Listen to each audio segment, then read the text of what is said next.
Hello students, आपण chapter 3 transducer बघत आहोत. याच्यामध्ये आपण आतापर्यंत थर्मिस्टर, त्यानंतर कॅपॅसिटिव्ह ट्रान्सड्यूसर, त्यानंतर LVDT आणि कालच्या लेक्चरला आपण पिझोइलेक्ट्रिक क्रिस्टल किंवा पिझोइलेक्ट्रिक ट्रान्सड्यूसर बघितलेला आहे. आजच्या लेक्चरला आपल्याला फोटो कंडक्टिव्ह सेल आणि त्यामध्ये त्या फोटो कंडक्टिव्ह सेल किंवा त्या मटेरियलमध्ये आपल्याला LDR हा टॉपिक पाहायचा आहे. LDR म्हणजे काय, तर light dependent resistor. Photo conductive मटेरियलपासून आपण एक LDR किंवा लाईट डिपेंडंट रेजिस्टर तयार केलेला आहे.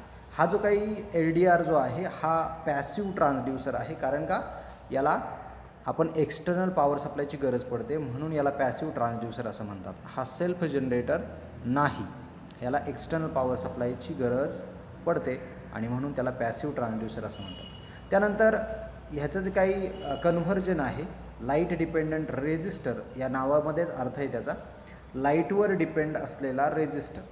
ठीक आहे, म्हणजे लाईट ज्यावेळेस कमी किंवा जास्त होईल त्यावेळेस त्याचा रेजिस्टन्सही कमी किंवा जास्त होणार आहे. म्हणून तो काय कन्व्हर्जन करतो, तर लाईटचं रूपांतर तो रेजिस्टन्समध्ये करतो, तो LDR. नेक्स्ट पुढे सांगितलं त्यांनी की बाबा हा वेगवेगळ्या डिफरंट पॅकेजेसमध्ये अवेलेबल असतो, वेगवेगळ्या साईजमध्ये अवेलेबल असतो. जसं की 1/8 इंचपासून तर 1 इंचपर्यंत त्याचा डायमीटर असू शकतो.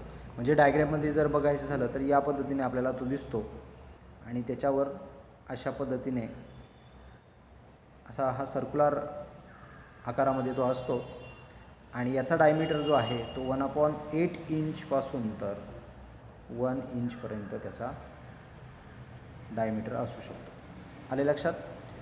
आता त्याचं वर्किंग प्रिन्सिपल आपण बघूयात. त्याचं वर्किंग प्रिन्सिपल बघा काय आहे की कोणतंही फोटो कंडक्टिव्ह मटेरियल, आता मग फोटो कंडक्टिव्ह मटेरियल जे असतात ते कोणते कोणते आहेत, फॉर एक्झाम्पल कॅडमियम सेलेनाईड आहे, कॅडमियम सल्फाईड आहे आणि लीड सल्फाईड आहे. म्हणजे CDS ज्याला म्हटलं जातं कॅडमियम सल्फाईड, त्याच्यानंतर CDSE म्हणजे काय, कॅडमियम सेलेनाईड आणि लीड ॲसिड ज्याला म्हटलं जातं PBS. तर हे 3 गोष्टी तुम्हाला लक्षात ठेवायच्या, CDSE आणि PBS म्हणजे काय, तर cadmium selenide, cadmium sulphide, cadmium selenide आणि लीड ॲसिड हे 3 मटेरियल्स जे आहेत ते कोणते आहेत, तर फोटो कंडक्टिव्ह मटेरियल्स आहेत. लक्षात ठेवा नीट, फोटो कंडक्टिव्ह मटेरियल्स कोणते आहेत, 3, कॅडमियम सल्फाईड, कॅडमियम सेलेनाईड आणि लीड ॲसिड. ठीक आहे.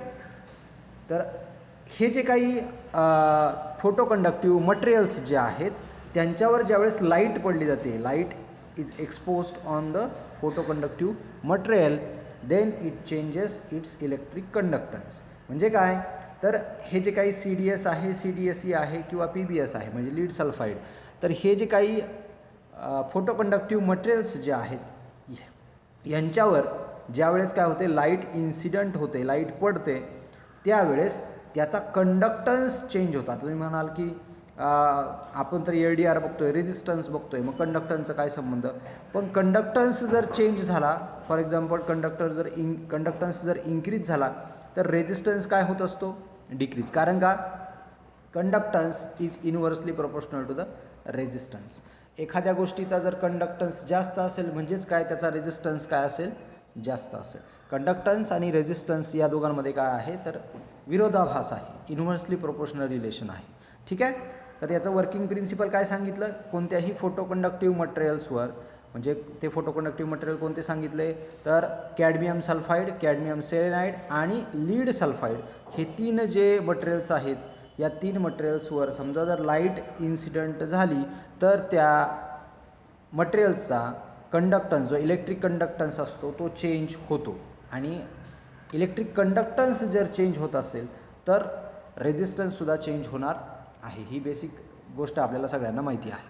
ठीक आहे. तर मग ह्याचा रेजिस्टन्स काय होईल, चेंज होईल. समजलं. या वर्किंग प्रिन्सिपलवर तुमचा LDR जो असतो तो वर्क करत असतो. ठीक आहे. आता आपण जर LDR बघितला तर LDRचा प्रिन्सिपल काय होईल, तर लाईटवर काय होतो, त्याचा रेजिस्टन्स कमी किंवा जास्त होतो. म्हणजे ज्यावेळेस त्याच्यावर लाईट फॉल होते त्यावेळेस त्याचा रेजिस्टन्स कमी किंवा जास्त होतो. समजलं आहे सगळ्यांना? काय होतं ते आपण कन्स्ट्रक्शनमध्ये किंवा वर्किंगमध्ये समजून घेणारच आहे. रेजिस्टन्स कमी केव्हा होतो आणि जास्त केव्हा होतो. समजलं आहे त्याचं बेसिक प्रिन्सिपल. नेक्स्ट आहे त्याचं कन्स्ट्रक्शन. आता बघा कन्स्ट्रक्शन काय, तर हे डायग्राम आहे त्याच्या, हे तेच त्याचा सिम्बॉल दाखवलेला आहे, हा त्याचा सिम्बॉल आहे. त्याच्यानंतर इथे टॉप व्ह्यू दाखवलेला आहे आणि साईड व्ह्यू दाखवलेला आहे. हे डायग्राम नीट समजून घ्या. बघा आता जे आपले फोटो कंडक्टिव्ह मटेरियल्स आहेत कोणते कोणते आहेत, मग असे सांगितल्याप्रमाणे, तर कॅडमियम सल्फाईड, त्याच्यानंतर कॅडमियम सेलेनाईड आणि लीड सल्फाईड, त्याला आपण PBS म्हणतो. तर हे जे काही 3 मटेरियल्स आहे यांच्यापासून आपण काय बनवू शकतो, तर LDR तयार करू शकतो किंवा फोटो कंडक्टिव्ह मटेरियल आपण तयार करू शकतो, किंवा हे फोटो कंडक्टिव्ह मटेरियलपासून आपण काय करू शकतो, लाईट डिपेंडंट रेजिस्टर तयार करू शकतो. ठीक आहे. तर हे जे काही 3 मटेरियल्स आहेत यापैकी एक आपण काय करूयात, डिपॉझिट करतो एका इन्सुलेटिंग मटेरियलवर. आता हा सर्क्युलर एखादा इन्सुलेटिंग मटेरियल असेल, ठीक आहे, मग कोणताही असू शकतो तो, प्लॅस्टिक असू शकतो, त्याच्यानंतर सिरॅमिक असू शकतो. जास्त करून LDRसाठी सिरॅमिकचा वापर केला जातो. आणि ह्या सिरॅमिकच्या किंवा इन्सुलेटिंग मटेरियलवर काय केलं जातं, एका झिगझॅग वायरप्रमाणे, हे जे काही झिगझॅग वायर दिसतं या झिगझॅग वायरप्रमाणे काय केलं जातं, तर आपलं जे काही फोटो कंडक्टिव्ह मटेरियल आहे ते त्याच्यावर डिपॉझिट केलं जातं. म्हणजे जे हे ग्रीन कलरमध्ये जे दिसेल तुम्हाला, आता मी परत एकदा त्याला चेंज करतो, हे ग्रीन कलरमध्ये दिसतंय ते म्हणजे काय आहे आपलं, तर CDS, CDSE किंवा PBS यापैकी एक, म्हणजे काय, photo conductive material. Photo conductive material काय केलं आपण, या इन्सुलेटिंग मटेरियलवर तर त्या इन्सुलेटिंगवर किंवा इन्सुलेटरवर काय केलं आपण, ते डिपॉझिट केलेलं आहे एका झिगझॅग वायरप्रमाणे. आणि ह्या वायरला आपण काय करतो, खाली जे काही टर्मिनल्स काढून घेतो. आणि हे पूर्ण जे काही पॅकेज आहे, हे पूर्ण जे पॅकेज आहे त्याला काय करतो आपण, एखाद्या कंडक्टिंग किंवा पॅकेज असेल वरतून एखादा पॅकिंग करून टाकतो त्याला, थोडक्यामध्ये आले लक्षात. आणि त्याच्यातून 2 टर्मिनल्स आपण ओपन करतो, जे की कशाला कनेक्ट असतात, आपल्या फोटो कंडक्टिव्ह सेल्सला किंवा फोटो कंडक्टिव्ह मटेरियल्सला कनेक्ट असतात. समजलं आहे कन्स्ट्रक्शन? थोडक्यामध्ये एकदम सिम्पल आहे. काय, तर एका इन्सुलेटिंग मटेरियलवर काय केलं आपण, झिगझॅगप्रमाणे किंवा झिगझॅग वायरप्रमाणे काय केलेलं आहे, तर आपले फोटो कंडक्टिव्ह मटेरियल्स जे आहेत CDS, CDSE आणि PBS, तर यांना काय केलं होतं आपण, डिपॉझिट करतो. आणि त्याच्यातून काय तयार होतो, आपला LDR तयार होतो. त्या डायग्राममध्ये दाखवल्याप्रमाणे हा त्याचा टॉप व्ह्यू आहे, हा त्याचा साईड व्ह्यू आहे आणि इथे तुम्हाला सिम्बॉल दिसत आहे. समजलं आहे? आता त्याचं वर्किंग समजून घ्या. बघा वर्किंग काय आहे, तर ज्यावेळेस ह्या LDRवर लाईट पडते त्यावेळेस LDRचा जी काही LDRवर जे काही फोटो कंडक्टिव्ह मटेरियल्स जे असतात ते फोटो कंडक्टिव्ह मटेरियल्स काय करतात, एनर्जी रिसीव्ह करतात फ्रॉम द फोटॉन्स. म्हणजे लाईट्समध्ये काय असतात, लाईटमध्ये काय असतात, तर फोटॉन्स असतात. हे फोटॉन्सकडनं ते काय करतात, एनर्जी रिसीव्ह करतात. आणि ह्या एनर्जीमुळे त्या LDRचा कंडक्टिव्हिटी चेंज होते, म्हणजेच रेजिस्टन्स काय होईल, चेंज होईल, कमी किंवा जास्त होईल. समजले? वर्किंगमध्ये काय सांगणार तुम्ही, तर when light exposed on the LDR it receives the energy from photon due to which the photo conductive material increases its conductivity. Okay. आणि जर कंडक्टिव्हिटी इन्क्रीज होत असेल किंवा डिक्रीज होत असेल तर त्या पद्धतीने तुमचा रेजिस्टन्ससुद्धा कमी किंवा जास्त होणार आहे. समजलं आहे सगळ्यांना? आता ज्यावेळेस लाईट इन्सिडंट होते, बघा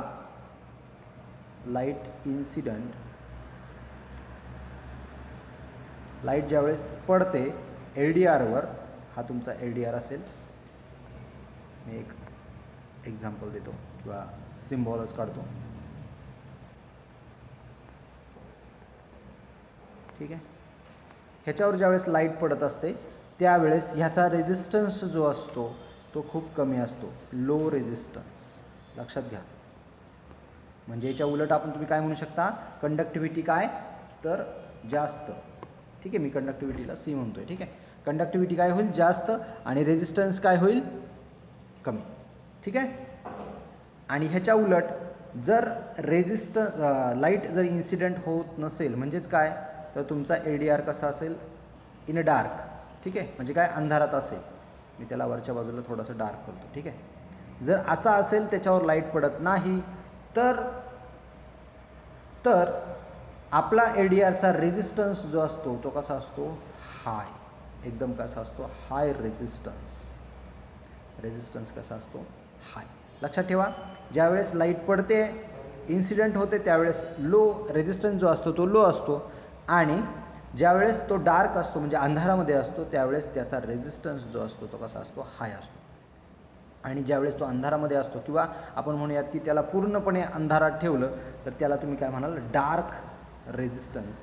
आणि हा LDRचा जो काही डार्क रेजिस्टन्स असतो तो मॅक्झिमम किती असू शकतो, तर तो असतो 100 किलो ओहम.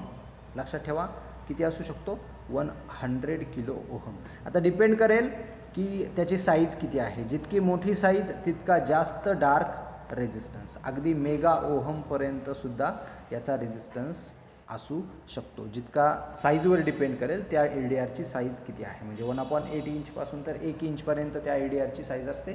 त्याच्यानुसार तो प्रत्येक वेळेस काय करत असतो, आपला रेजिस्टन्स चेंज करत असतो. डार्क रेजिस्टन्स सगळ्यांना समजला. डार्क रेजिस्टन्स म्हणजे काय, ज्यावेळेस LDRवर कोणती लाईट इन्सिडेंट होत नाही, कोणतेही फोटॉन्स त्या LDRला मिळत नाही, त्यावेळेचा रेजिस्टन्स हा नेहमी जास्त असतो. त्यालाच आपण काय म्हणतो, डार्क रेजिस्टन्स असं म्हणतो. समजलं सगळ्यांना, ठीक आहे. त्यानंतर याचे काही ॲडव्हान्टेजेस आणि डिसॲडव्हान्टेजेस समजून घेऊयात आपण. ॲडव्हान्टेजेस काय आहेत बघा, तर हाय सेन्सिटिव्हिटी आणि दुसरा आहे स्मॉल साईज आणि लो कॉस्ट. ठीक आहे.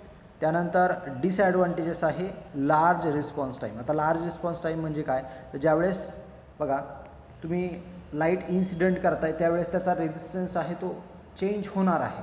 मात्र जर तिथे तुम्ही लगेच चेंज केला, लाईट इंटेन्सिटी जी आहे ती चेंज केली, फॉर एक्झाम्पल की लाईट इंटेन्सिटी आता खूप हाय आहे आणि ती हायवरनं तुम्ही जर लो केली तर त्या ठिकाणी तुम्हाला रॅपिडली ते चेंज होणार आहे, म्हणजे सेन्सिटिव्ह आहे तो. मात्र जे काय आउटपुट देण्यासाठी म्हणजे जो काही रेजिस्टन्सची व्हॅल्यू जी आहे ती पुन्हा कॉन्स्टंट येण्यासाठी, म्हणजे फॉर एक्झाम्पल जर हाय सेन्सिटिव्हिटीसाठी तुमचा जर काही समजा 1 ओहम इतका जर रेजिस्टन्स असेल, तर ज्यावेळेस लो सेन्सिटिव्हिटी येईल, लो सेन्सिटिव्हिटी म्हणजे काय, लाईट कमी म्हणजे रेजिस्टन्स जास्त, तर त्या ठिकाणी तुमची जी काही अपेक्षित व्हॅल्यू असेल ती असेल समजा 100 ओहम. आपण असं गृहीत धरूयात, 1 ओहमपासून तर 100 ओहमपर्यंत ती लगेच चेंज होणार नाही आहे. ती चेंज होईल 1 पासून तुम्ही ज्यावेळेस जशी जशी लाईट इंटेन्सिटी कमी कराल तशी तशी तुमची जी काही व्हॅल्यू आहे ती चेंज होत जाईल, म्हणजे सेन्सिटिव्ह आहे. मात्र जो काही आउटपुट जे आहे 100 ओहम येण्यासाठी त्याला खूप वेळ लागतो, म्हणजे स्टेबल होण्यासाठी त्याला खूप वेळ लागतो. म्हणजेच काय, तर त्याचा रिस्पॉन्स टाईम जो आहे तो कसा आहे, लार्ज आहे. म्हणजे थोडा काही सेकंड्स आपल्याला वेट करावं लागतं, तो काय ती लाईट इंटेन्सिटी कॉन्स्टंट ठेवावी लागते आणि त्यानंतर मग आपल्याला ते ॲक्युरेट आउटपुट आपल्याला या ठिकाणी मिळतं. म्हणजेच काय, लार्ज रिस्पॉन्स. याच्यामध्ये तुम्ही कन्फ्युजन करू नका की सेन्सिटिव्हिटी जास्त आहे मात्र रिस्पॉन्स टाईम कसा, तर हे समजून घ्या. जसं जसं तुम्ही लाईट चेंज करताय त्यानुसार फास्टली तो चेंज करेल, मात्र ॲक्युरेट आउटपुट येण्यासाठी तुम्हाला काय करायला लागेल, थोडा वेळ वेट करावा लागेल. म्हणजेच काय, लार्ज रिस्पॉन्स टाईम. समजलं आहे. नेक्स्ट आहेत ॲप्लिकेशन्स. बघा आता हा LDR जो आहे खूप साऱ्या ठिकाणी वापरला जातो, मात्र त्याच्यातले काही हायलायटेड पॉईंट सांगितलेले आहेत, हायलायटेड ॲप्लिकेशन सांगितलेले आहेत. जसं की बर्गलर अलार्म आहे, त्यानंतर फोटो रिले आहे, त्याच्यानंतर लक्स मीटर आहे आणि काउंटर ॲप्लिकेशन. काउंटर ॲप्लिकेशन म्हणजे काही आपण जसं की काउंटिंग करतो. फॉर एक्झाम्पल एखाद्या रूममध्ये किंवा एखाद्या थिएटरमध्ये किती व्यक्ती एंटर होत आहेत किंवा किती ह्युमन्स हे बाहेर एक्झिट होत आहेत, तर हे काउंट करण्यासाठी किंवा वेगवेगळे गोष्टी आपल्याला काउंट करण्यासाठी आपण एखादं ॲप्लिकेशन बनवलं तर त्याच्यामध्ये आपण काय करू शकतो, LDR वापरू शकतो. ठीक आहे. मग हे LDRचं जे काही सर्किट आहे ते कसं असतं बघा, तेही इथे सांगितलेलं आहे. आपण एका शॉर्टमध्ये ते ड्रॉ करून घेऊयात.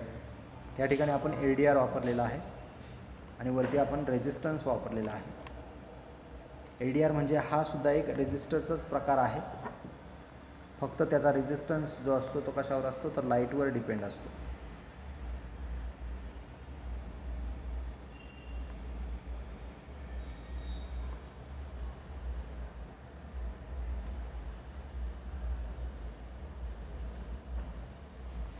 पुस्तकामध्ये या ठिकाणी 2 ट्रान्झिस्टर दिलेले, मात्र आपण एका ट्रान्झिस्टरचा वापर करून सुद्धा सर्किट तयार करू शकतो.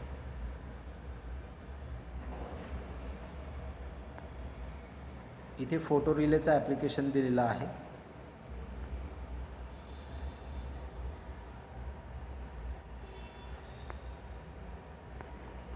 बघा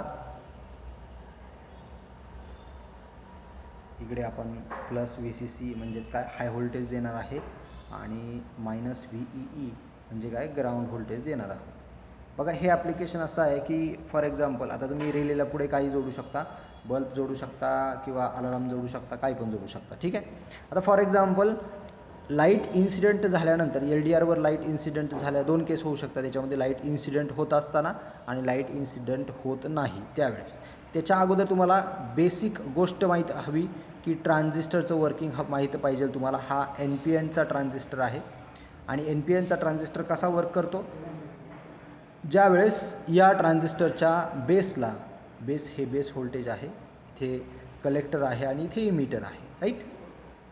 तर बघा ज्यावेळेस बेसला हाय व्होल्टेज मिळतं, नीट लक्षात घ्या, हाय व्होल्टेज भेटतं, इथे ट्रान्झिस्टर हा ॲक्ट ॲज अ स्विच म्हणून आपण वापरलेला, म्हणजे तो स्विच म्हणून ॲक्ट होतो आहे, स्विच म्हणून तो तयार होतो आहे.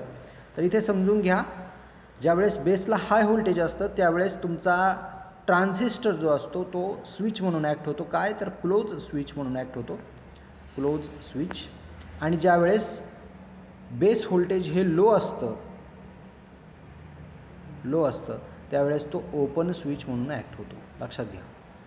ज्यावेळेस लो व्होल्टेज असेल त्यावेळेस तो स्विच जो आहे तो काय म्हणजे ऑफ स्विच असेल. म्हणजेच काय, आता स्विच कुठे वर्क होतं तर या ठिकाणी वर्क होतं, कलेक्टर आणि इमिटर या टर्मिनल्समध्ये. म्हणजे क्लोज स्विच म्हणजे काय तर कलेक्टरचं व्होल्टेज इमिटरकडे येईल, इमिटरचं व्होल्टेज कलेक्टरकडे जाईल, अशा पद्धतीने. आलं का लक्षात. आणि जर ओपन असेल म्हणजेच काय तर कलेक्टरचा आणि इमिटरचा काहीही संबंध येणार नाही. समजलं आहे. आता तेच इथे समजून घ्या की तुमचा रिले जर ऑन झाला तर पुढे तुमच्या जे काही तुम्ही जोडलं असेल, मग बल्ब जोडला असेल किंवा अलार्म जोडला असेल, तर त्या ठिकाणी तुम्ही ते वर्किंग करू शकता. ठीक आहे. आता फॉर एक्झाम्पल बघा लाईट इन्सिडंट होत आहे, लाईट इन्सिडंट होते, याचा अर्थ काय तर ह्याचा रेजिस्टन्स जो असतो तो कसा असेल, कमी, राईट. रेजिस्टन्स कमी म्हणजे जे काही सर्किट कंप्लीट होतं आहे ते कशा पद्धतीने होतं आहे बघा. आपण काय म्हणतो की नेहमी करंट कुठून फ्लो होतो, पॉझिटिव्हकडनं निगेटिव्हकडे करंट फ्लो होतो, राईट. म्हणजे करंट इथून येईल, इथे येईल. आता इथून तो 2 ठिकाणी जातो, एक बेसकडे जातो आहे आणि एक या LDRकडे जातो आहे. आता दोन्हीकडे जाताना तो विचार करेल की ज्या बाजूला कमी रेजिस्टन्स आहे त्या ठिकाणाहून मी फ्लो होईल, राईट. मग इथे जर लाईट इन्सिडेंट होते, लाईट पडते तुमच्या LDRवर लाईट पडते म्हणजे त्याचा रेजिस्टन्स खूप कमी म्हणजे काय तर सगळा करंट कुठून फ्लो होईल, इकडून. रेजिस्टन्स कमी म्हणजे सगळा करंट कुठं फ्लो होईल, या पद्धतीने. म्हणजे सर्किटमध्ये काय येईल, फक्त VCCकडनं करंट फ्लो होईल, रेजिस्टन्स R1 LDR आणि LDRमधून या ठिकाणाहून मायनसकडे तो करंट फ्लो होईल. आपला जो काही ट्रान्झिस्टर आहे त्या ट्रान्झिस्टरकडे करंट फ्लो होणार नाही आणि ट्रान्झिस्टरला सफिशियंट करंट न मिळाल्यामुळे बघा, सफिशियंट करंट म्हणजे काय तर त्याला ट्रान्झिस्टरला ऑन होण्यासाठी 0.7 इतकं व्होल्टेज लागतं आणि ते व्होल्टेज न मिळाल्यामुळे तुमचा ट्रान्झिस्टर जो असेल तो कसा असेल, आता ऑफ असेल. ठीक आहे. आणि जर ट्रान्झिस्टर ऑफ असेल तर तुमच्या रिलेला बघा, रिलेच्या कॉईलला निगेटिव्ह सप्लाय भेटतो. या पॉईंटला मी पेन चेंज करतो, या पॉईंटला तुमच्या रिलेच्या कॉईलला निगेटिव्ह सप्लाय भेटतो आहे, मात्र पॉझिटिव्ह सप्लाय भेटत नाही. ज्यावेळेस इथं क्लोज स्विच म्हणून ॲक्ट होईल त्यावेळेस तो पॉझिटिव्ह सप्लाय मिळणार आहे. मात्र तुमचा ट्रान्झिस्टर ऑफ आहे आणि ट्रान्झिस्टर जर ऑफ तर रिले तुमचा ऑफ असेल, राईट. Relay of. ठीक आहे. केव्हा हे कंडिशन्स आपण या बाजूला लिहून घेऊयात, त्याच्या अगोदर मी हे सगळं खोडतो. समजलं आहे तुम्हाला. ट्रान्झिस्टर ऑफ कारण की इकडे सफिशियंट करंट भेटत नाही. ट्रान्झिस्टर ऑफ असेल तर रिलेसुद्धा ऑफ, आणि रिले जर ऑफ असेल तर पुढची सर्किटरी जी काय जोडणार आहे की फॉर एक्झाम्पल तुमच्या बल्ब असेल किंवा जे काय असेल ते तो तुमचा काय असेल, ऑफ असेल.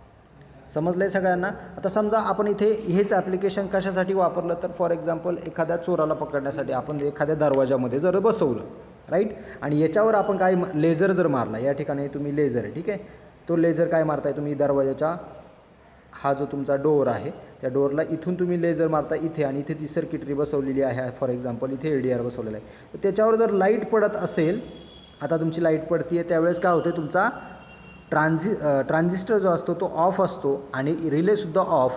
तर तुमचा अलार्म जो आहे तो वाजेल का, नाही, कारण तुमचा रिले काय आहे त्यावेळेस ऑफ आहे. समजलं आहे. आता दुसरी केस, ज्यावेळेस या ठिकाणी काय येईल, एखादा व्यक्ती येईल. व्यक्ती आल्याच्या नंतर इथे काय होईल, तुमची लाईट कट होईल.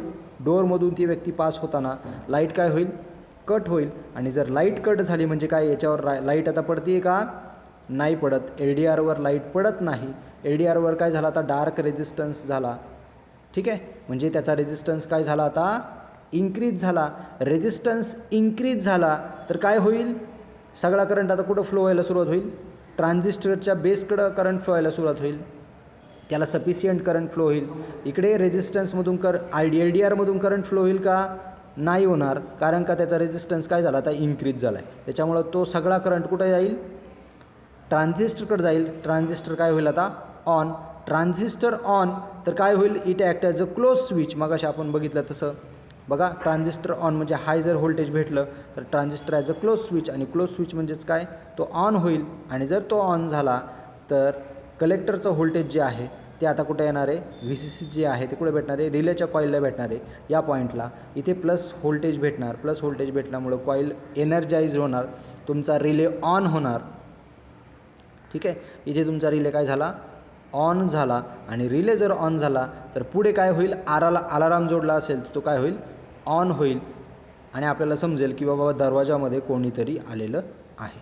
समजलं आहे. तर अशा पद्धतीने तुमच्या हे रिलेचं जे काही रिलेचं जे काही ॲप्लिकेशन आहे तर बाय युजिंग LDR आपण ते तयार करू शकतो. समजलं आहे सगळ्यांना. तर अशा पद्धतीने आपण तो LDR हा वापर, त्याचा यूज करू शकतो, त्याचं ॲप्लिकेशन आपण करू शकतो. समजलं आहे सगळ्यांना LDR. नेक्स्ट लेक्चरमध्ये आपल्याला ऑप्टोकपलर हा नेक्स्ट ट्रान्सड्यूसर आपल्याला बघायचा